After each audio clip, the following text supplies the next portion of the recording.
The rise of short-form content, more commonly known as shorts, has reshaped the way we communicate online.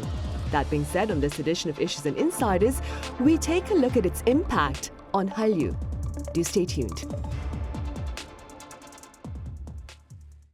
Hello and welcome to Wednesday's edition of Issues and Insiders. I'm Min Sunhee. Today we touch upon a trend online that is taking tangible form in transforming our tastes for entertainment and more.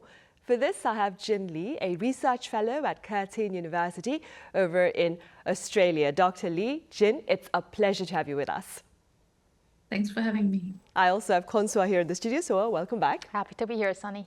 Right then, let's start over in Australia. Jin, let's begin with your assessment of the global impact of the Korean wave and its broader implications.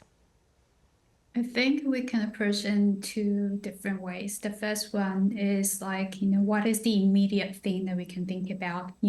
So we have seen this revitalization of new economy in South Korea in relation to this blossoming entertainment industry and related, other sectors as well. Also, it has impacted quite positively about the image of South Korea. Back in the days, we had this image, very negative image, or maybe serious image about South Korea being at the center of very, serious political tensions between, back in the days, Soviet Union and then US, and then Russia, US, China, Japan, and South Korea, North Korea.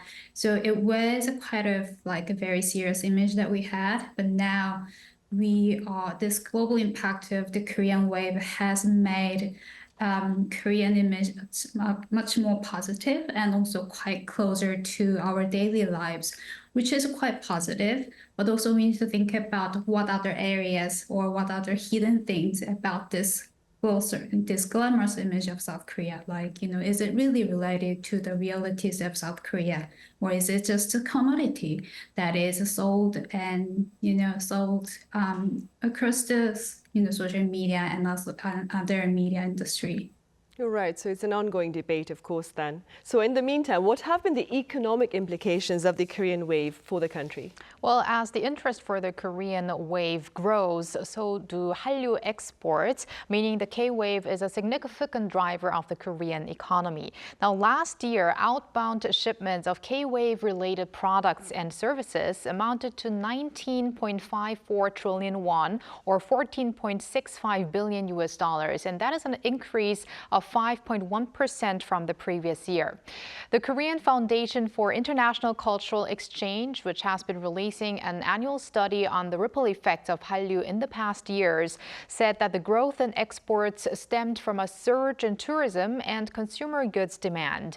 An official at KOFIS, the foundation I mentioned, attributed this to the recovery in the tourism sector following the COVID-19 pandemic, as well as an increase in exports of automobiles, accessories, food, and cosmetics. However, there was a decline in cultural content exports, especially in games.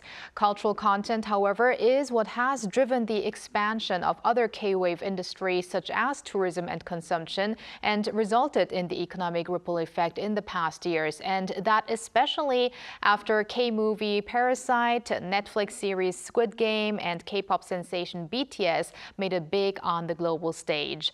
Meanwhile, the awareness and consumption of K-wave content in 2023 has gone up in 26 countries.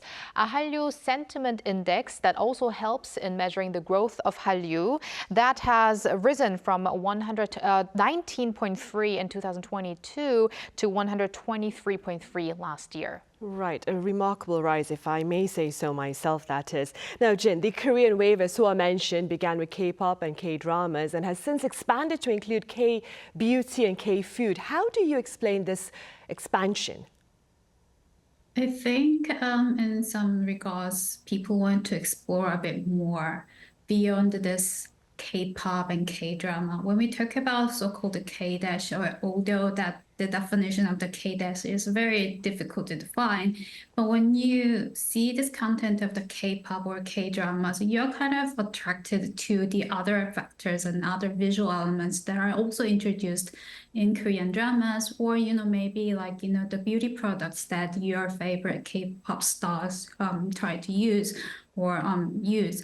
in the videos. So maybe that kind of, this image of the K-pop and K-dramas serve as a kind of starting point for people to think about what other things that we can try. Maybe we can go to the South Korea and then try these things in reality and then meet these things in person. So I think that kind of K-drama and K-dramas or K-pop or, the famous things around this so-called K culture has served as a kind of, stepping stone for other sectors to grow accordingly.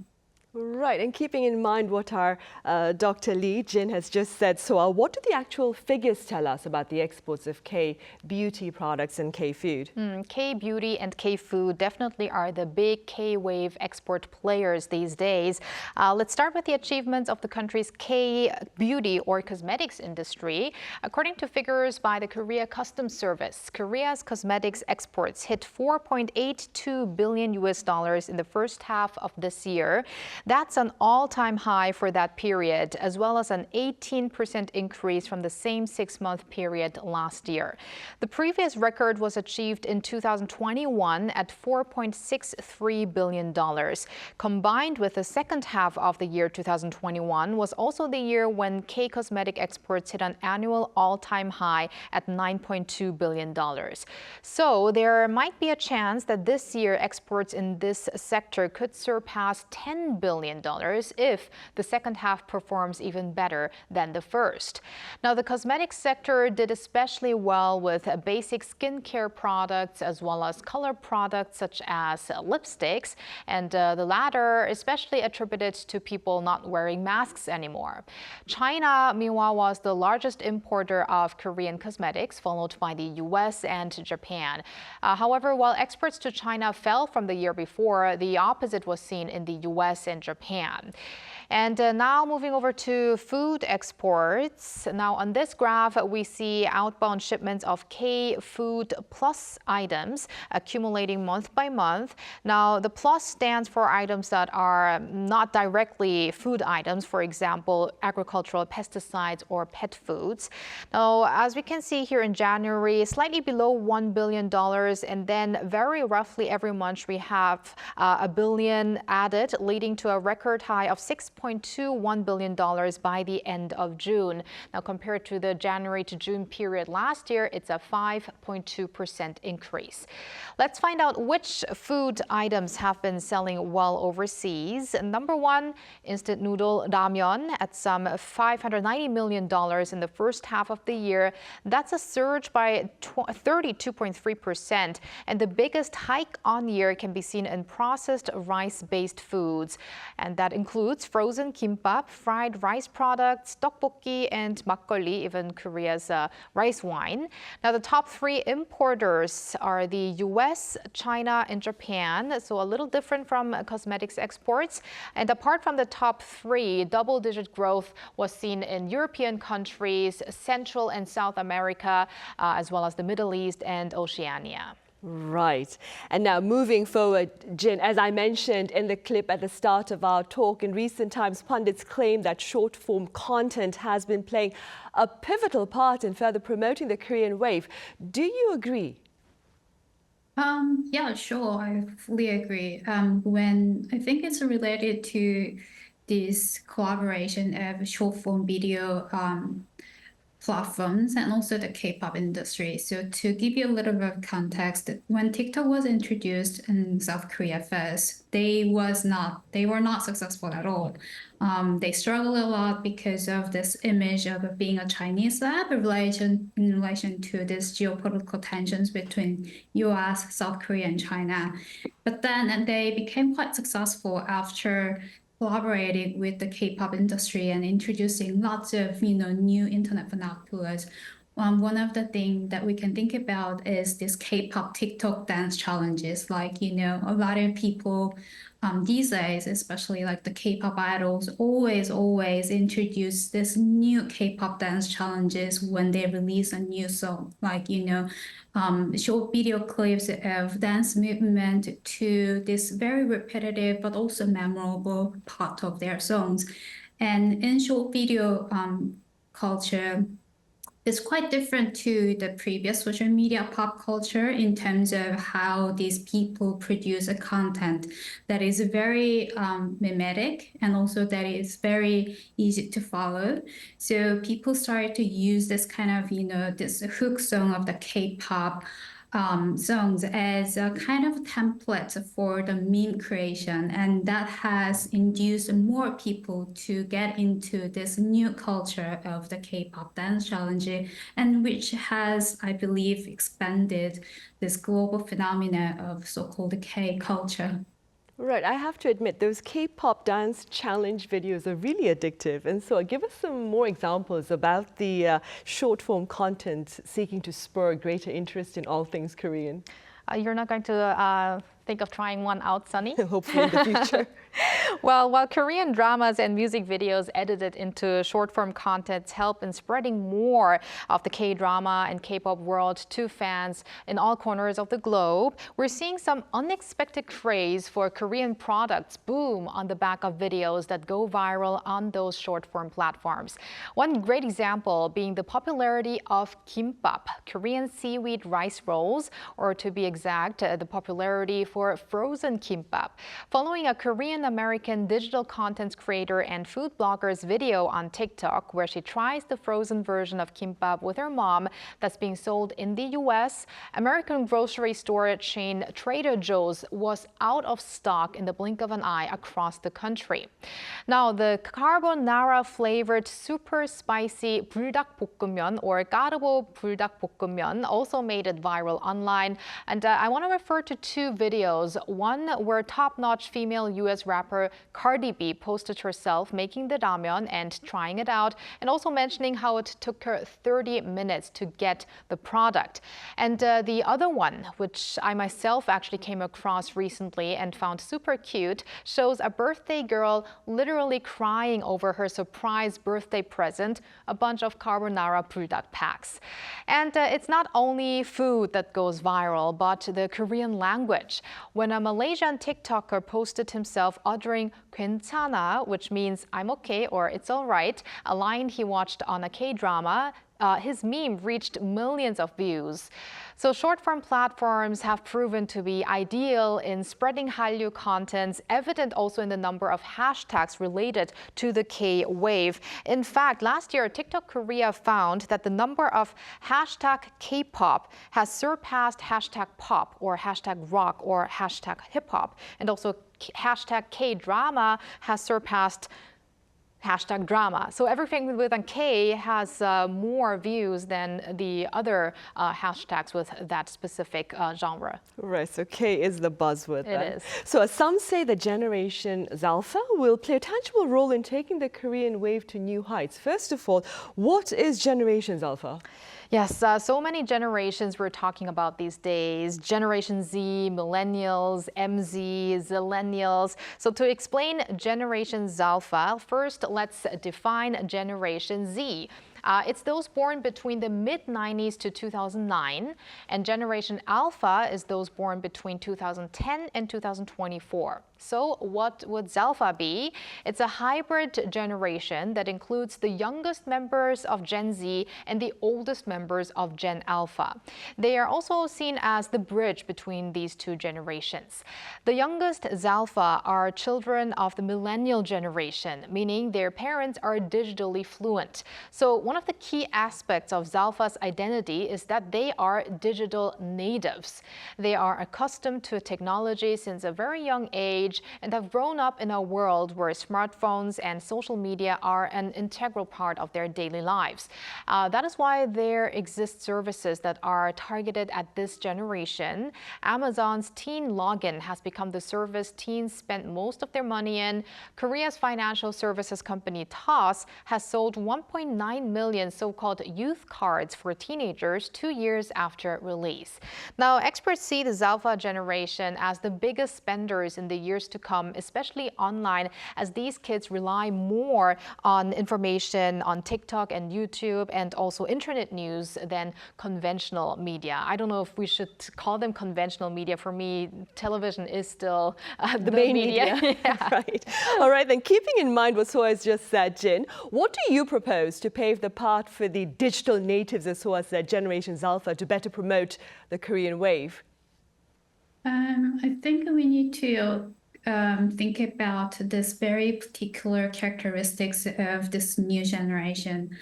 They are tech savvy, but also they are very politically woke. So it is really important to have some kind of, social awareness when we promote this image of the Korean wave or this image of new Korean, culture. A lot of people mentioned that this Korean wave or so-called K culture has been quite very commodified and also very fetishized in some regard, which is unfortunately the part that the Korean government and also the Korean society is relied upon right now.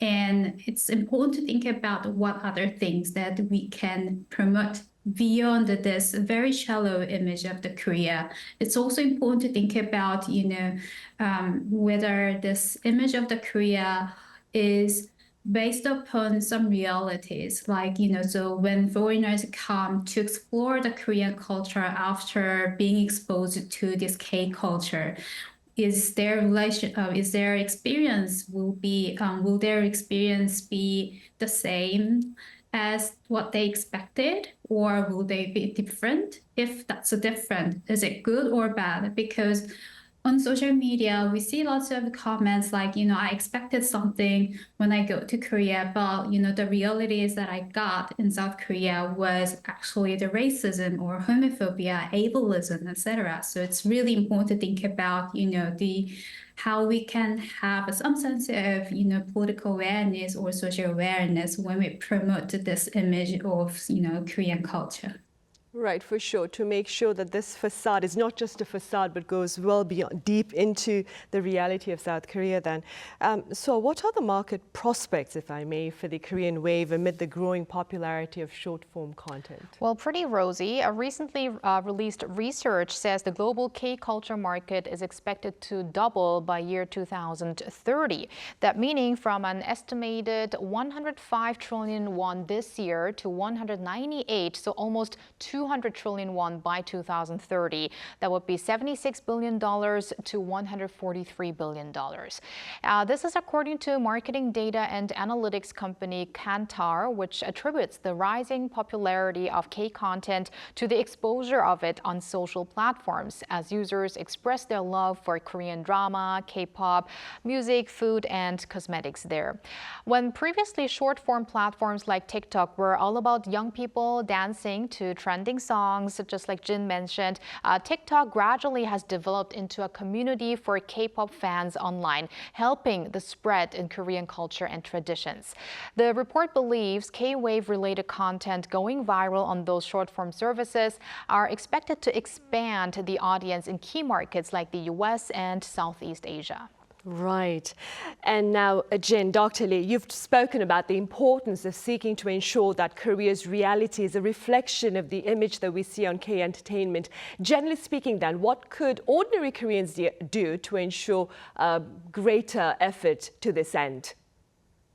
That's a very great question. I really don't know what individual Koreans can do in terms of this promotion of Korean image or to ensure greater global growth of the Korean wave, because in some regards, a lot of this expansion of the Korean wave has been done by this collaboration between industry, government, and also society. So maybe we need to change the question, tweak the question a little bit to think about what is the main task of the stakeholders to make this kind of global popularity of the Korean culture more sustainable. Like a lot of companies and industries, also the government are rely upon government rely upon this very shallow image of the Korea. Is this sustainable? Like when they promote this consumption of, this hundred thousands of, the K-pop albums, and then which ended up being dumped in the trash because, just to get a ticket for the fan meetups. Like, is this really sustainable in terms of, this global awareness of the environmentalism, etc.? So it's, I think it's a really important task for a lot of stakeholders to think about, how we can make this K culture more sustainable and also more engaging with the society. Right, Jin. Dr. Lee, you've definitely given us some food for thought today then. Thank you so much for your insights. Thanks for having me. And so here in the studio, thank you very much for your time and your thoughts. Thank you, Sunhee. Right, well, that is all the time we have for this edition of Issues and Insiders. Thank you for watching.